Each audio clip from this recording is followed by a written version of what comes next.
All right, back at it again. Beautiful morning here in Georgia.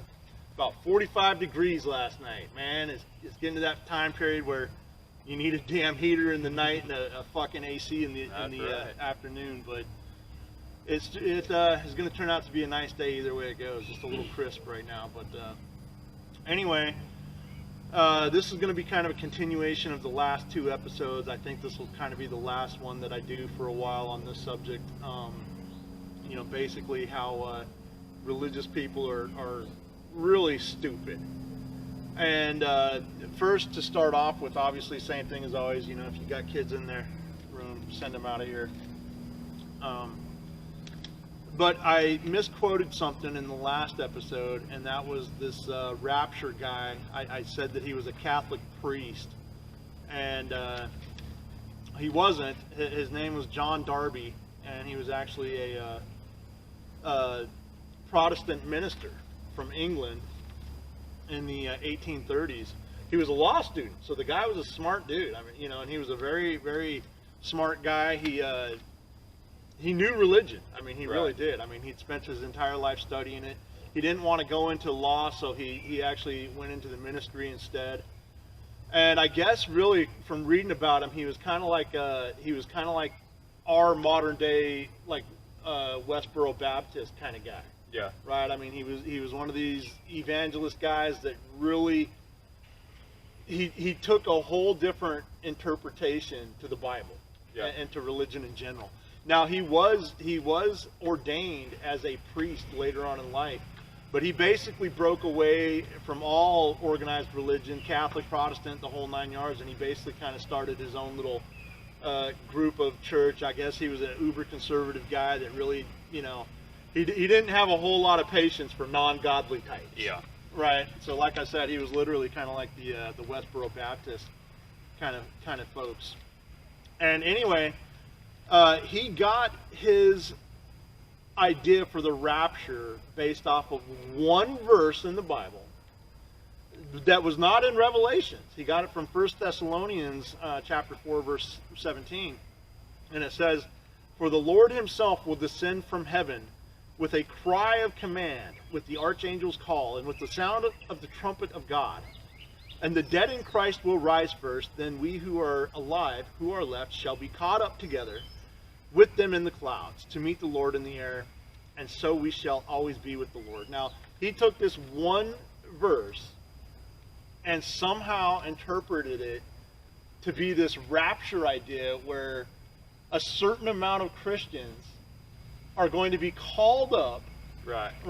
I guess they're just going to, they're just going to magically, everything that they're doing is going to stop. They're just going to magically rise up into the air, right? They've made movies about it. They've made spoofs about it on Family Guy and all kinds of stuff, American Dad. But it's such an interesting thing to me because half of American religious people believe in this concept. Yeah. Right? That's how widely this. I mean, I think it's absolute lunacy. I mean, I really do. I think it's absolute craziness. First of all, why? So, Christians typically believe in the second coming, right? Yeah. So why would they think that they're going to be saved or rescued or taken up off this earth before the second coming? Well, we're kind of back to that brainwashing thing that we was talking about last time. I think they've been taught this one thing, that it's going to happen like that. And, I mean, I don't think none of us really know exactly what's going to happen in the future. Nobody knows what the future holds. That's what we were saying the other day. It was not put into the heart of man to know everything that's going to happen. Sure. But I think people, they just want something to believe in. Well, but here's my question. How damn arrogant are some of these people to believe they're not even going to have to go through the test of tribulation, right? Because remember in Revelations it talks about the 7 years of war and all this other kind of crap, right? So these people don't even think that they're going to be put to that kind of test. When in my mind, it's those Christians who should absolutely be the exact ones who are going to be put through that Yeah, test. they should be tested as well. Right? I mean, it's one thing to claim that you believe in something, but it's another thing to actually be tested for it. Right. And I guess this has always been my number one complaint with Christians and their, kind of their philosophy that they're going to be saved. You know, so you can be a mass murderer, and as long as you accept Christ at the end, you're going to be saved. And I call horse shit on that. Yeah. I call absolute horse shit. And this is where I say, man, I don't care what religion you are. If you do a life's worth of good works, you're going to make it to heaven. Yeah. Right? You're going to make it to heaven. Now, you know, at the second coming of Christ, who out there would not say, okay, damn, I believe? Yeah. Right? Who's not going to say that? Yeah, I mean, you put a gun to your head and say whether or not you believe or not. Yeah, I'd Right. say 9 times out of 10, or even probably more than that, everybody's going to say that they believe. But, you know? but that's the thing, though, is so these rapture people, they believe that they're just going to be automatically taken up into the heavens and not have to pass any test. Right. And everybody else on earth is going to be left fighting for our salvation. Yeah. Right? Well, it's like the Bible said, it's going to be showed of the fruits of your labor, you know, and that's it, you know. I mean, I have talked about this with so many different religious people, so many different ministers and pastors, and, you know, I mean, it's just like, Can't man. let them give you a straight answer on it. Well, you know, it's always funny when you start challenging people's ideology or belief system. It's always funny how they just revert back to, oh, well, you know, if you're not going to listen, then I just don't want to talk about it. Yeah. Right?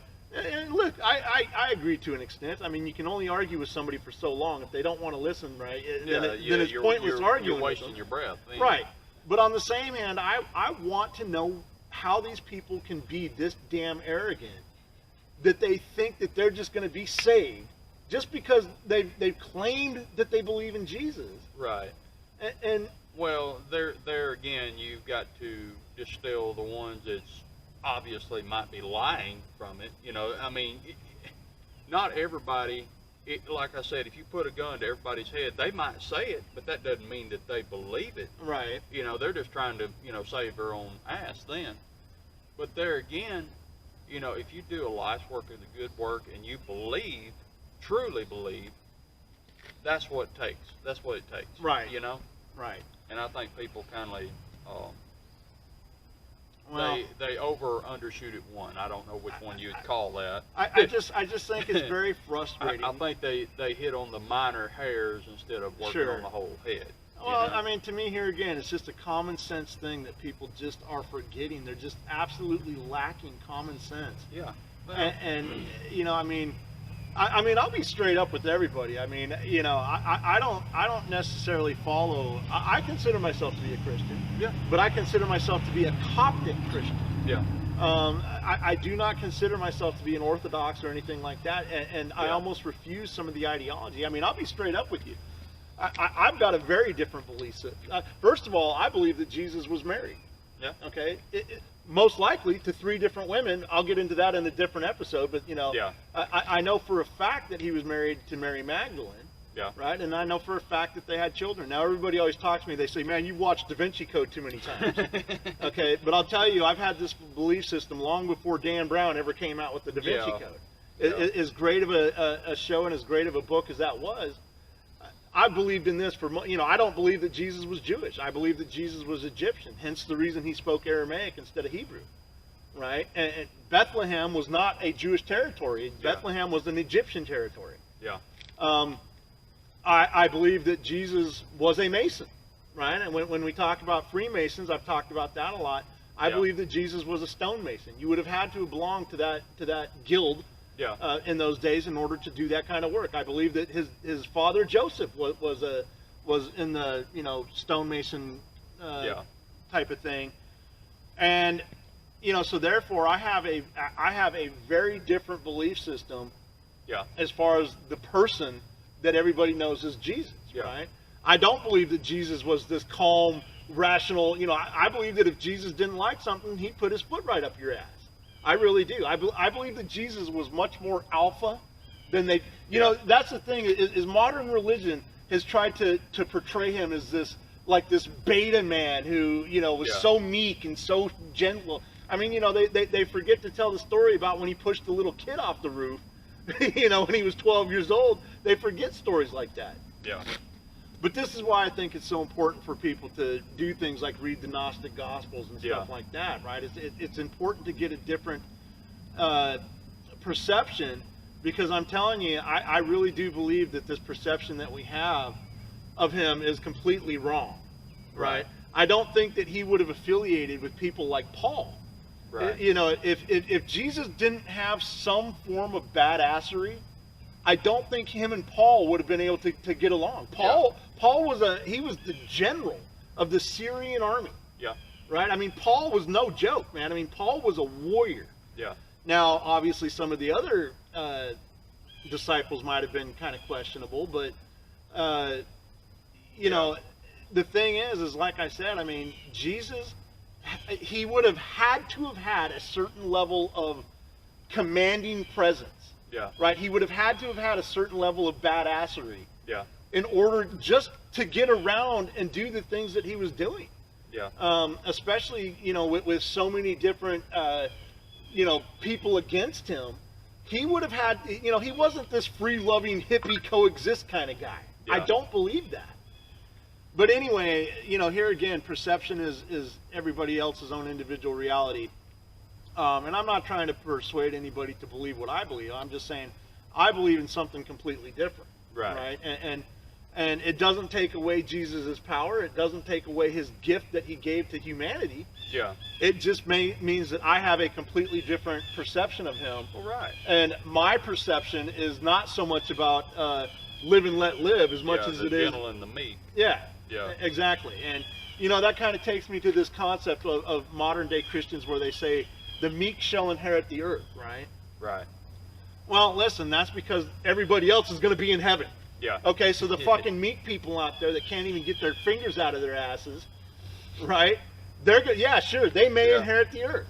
Yeah. Because they're not brave enough to actually go to heaven. They're not brave enough. They're not strong enough to actually do anything. It's kind of like the whole concept of being self-employed, right? Yeah. It takes a stronger person to do that. Now, I talk a lot about alpha males, and I talk a lot about, you know, I mean, I was reading in the, I don't know, some psychological thing the other day, and, you know, there's like 6 different male personalities. You know, you got your alpha, your beta, your omega, your sigma, you know, whatever the hell, you know, they women, they got about 600. Yeah, right. Actually, I think the newest journal says that women have like 10 different personality traits. That's called bullshit. Yeah, I do too. But yeah, really. That might be 10 in the same women. Yeah, I don't 10 know. in the same women. I don't know.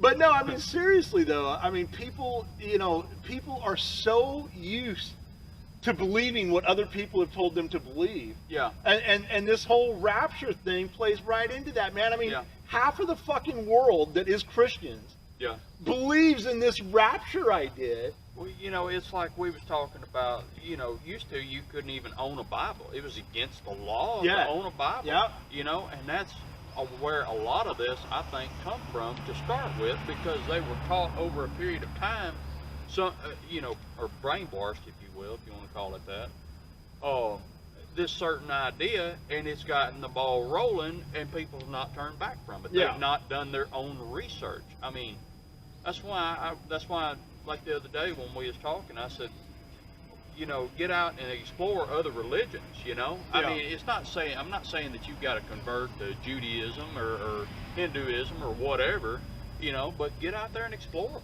you know? I mean, to me, that is, when we talk about enlightenment, right?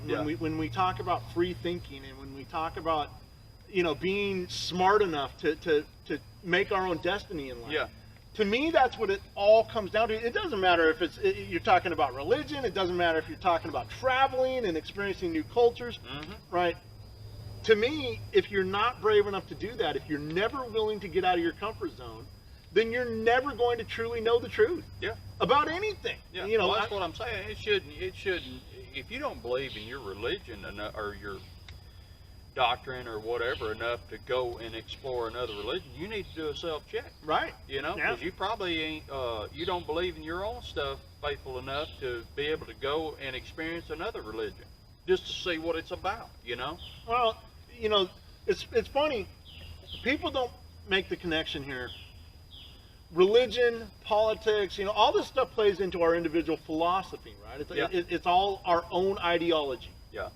And you can always tell the people who are not very strong compared to the people, the explorers. And, it has a lot to do with their personality, too. Well, but I mean, everything it's 100%, it's a personality characteristic, right? Our philosophy is 100% based on our personality. A lot of that is genetic, right? A lot of that is, it's a hereditary thing that's passed down from, somebody in your bloodline into you. But, I go back to the pilgrims and the pioneers and people like this who were willing to literally risk everything. Yep. Just for an idea, right? Yep. Just for an idea of being able to believe in, right? Yep. They wanted to believe in the God that they wanted to choose. Yeah. They wanted to believe in the types of freedoms and the type of economic, financial freedom that they wanted to have. And they were brave enough to trek mountains and cross oceans in order to have it. Yep. What happened to that general curiosity, right? What happened to that desire to want to be more than what people are? Well, I think it kind of filtered out over time because people got instilled like into this comfort zone thing. People got instilled with that and didn't want to be pioneers anymore. They wanted to settle down and just do that little bit instead of explore and learn. And it's a cancer that's grew over time. Yeah. Well, here again, I blame a lot of this on religion.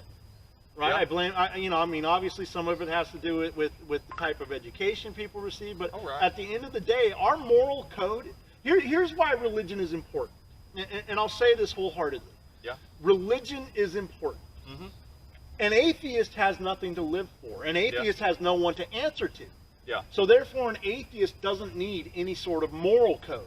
Yeah. Right. If you have no fear of retribution, right, or if you don't think any that consequence of right, your right. actions or whatever, if there is nothing to answer to, then there is no reason to have any type of a moral code. Yeah. Right, and this is why you see a lot of atheists pushing for anarchy and stuff like that, is because they don't believe that they're going to be held accountable for anything. They believe that they just exist now, and that's it. Yeah. Okay, so the only thing that keeps them in check is the fact that they have to live in a society that is mass majority ruled by a moral code system, and that moral code comes from religion. Again, it's philosophy, right? It's philosophy 101. Yeah. And so religion is an exceptionally important element of any society. I don't care if you're Buddhist, Muslim, I don't care what you are. Religion is what holds that society together. Yeah. And this is what I was saying the other day about, religion really is just nothing more than a moral code that binds people. It keeps societies going so that they have laws, so that they have responsibility, so that they have consequences for their actions. And so don't get me wrong, religion is a vitally, and I mean this wholeheartedly, it is a vitally important aspect to any civilization. Right. But with saying that, man, it can go too damn far. I mean, so we've got a country right now where half of it is almost too far right, and the other half is they're so far left that they got their heads so far up their asses that they can't see daylight. Yeah. And here again, I mean, I think that both, really it's a big circle, right? Yeah. So when you're kind of like a moderate person on either side, right? I mean, you're kind of over here at the 3 o'clock or the 9 o'clock position. Yeah. Right. That's the farthest point away. Right. That's the farthest point away from each other, right? When you're in the middle, you're kind of, you're both kind of at the 6 o'clock. But when you're too far right or too far left, I mean, you basically swing all the way back around up to the top of the clock, and it's basically the same thing. Yeah. Right? Both sides want to restrict freedom of speech. Yeah. Both sides want to tell you what you should and shouldn't believe in. Yeah. Right? And I think that the difference, and both sides have been known to turn violent. Mm-hmm. Right? Both sides have been known. Here again, I bring out the Westboro Baptist Church. Yeah. Right? These people are always out there protesting all these, whatever the hell they feel, I mean, I think there was a time where they were actually even protesting, it was something crazy, but I mean, it was a big thing. Anyway, when you have the extremes on either side, they basically meet back up at the top. They basically have the same type of tyrannical mind frame. Yeah. Right? They don't want people to be free. So I really think that a lot of our lack of ability to be explorers and to get out of our comfort zones, I mean, it comes from both angles. Yeah. Because both angles are basically so insecure, and they're so wrapped up into their own crap. It may be for two completely different reasons. Right. But at the end of the day, it turns out to be the same type of tyranny. Right. And I think that this is what's gone on in this country, in a lot of other countries. Damn, somebody's fire alarm is going off. Oh, that's a backup truck. Oh, yeah. I was going to say, man, fire. Anyway, you know, I just really wish that people would take this into some consideration and start thinking about this kind of stuff. Wake up a little bit. Wake up and stop being a sheep. Yeah. You know what I mean? Stop being a damn sheep. Now, in this guy's defense, in John Darby's defense, he was not a sheep. Yeah. He came up with his own idea based off of his own interpretation, and I gotta kind of give the guy respect for that. Yeah.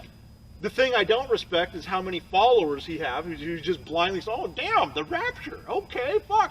Because what that is that's a cop-out, dude. Yeah. That's a complete cop-out where people think that they're going to be saved and return to heaven without having to fight any wars, without being truly tested. It's a cop-out, dude. Yeah. It's a cop-out. And I can't respect anybody who's that much of a pussy who thinks that they're just going to be saved without having any type of trial whatsoever. Yeah, no, that's not going to happen. No. Yeah.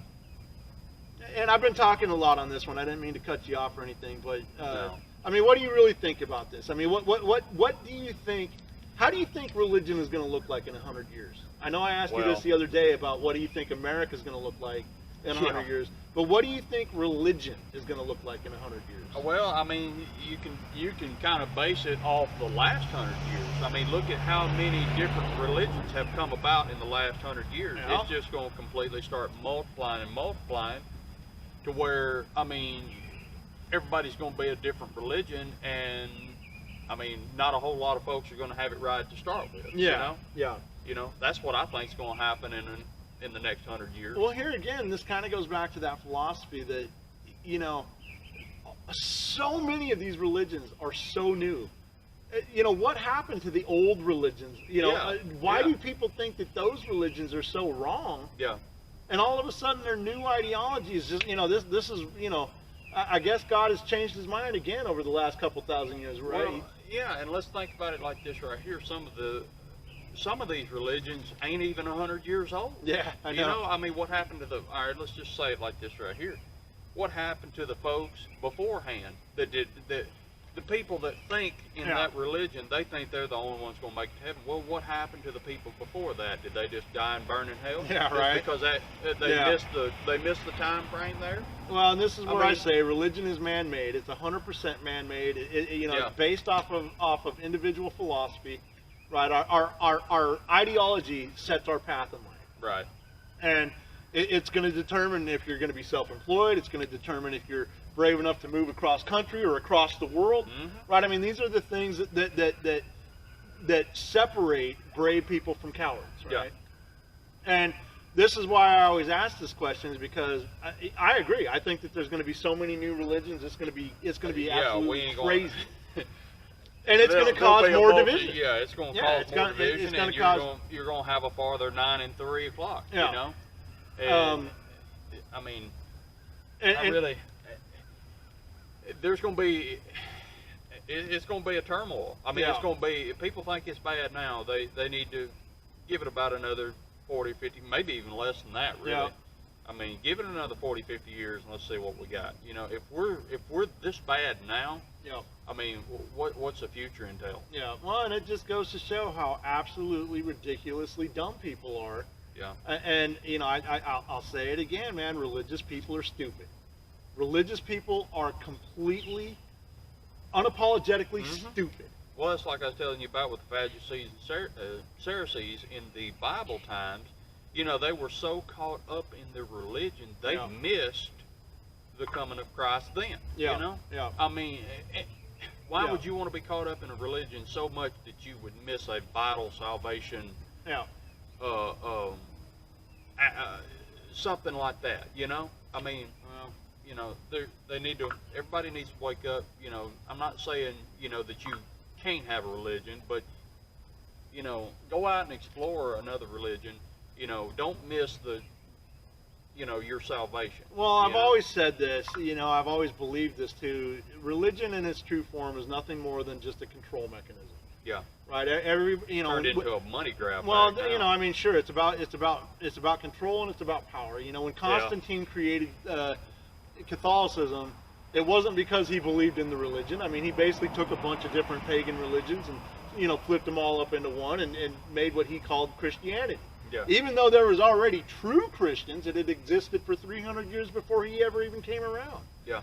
But he didn't like their view of Christianity, right? Yeah.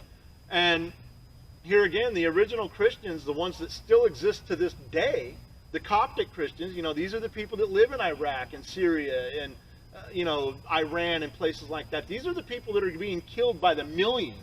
Yeah. And yet everyday Christians here are not even standing up to even think about protecting them. Yeah. All because they have a slightly different view, a slightly different religious ideology, right? Their theology is a little bit different.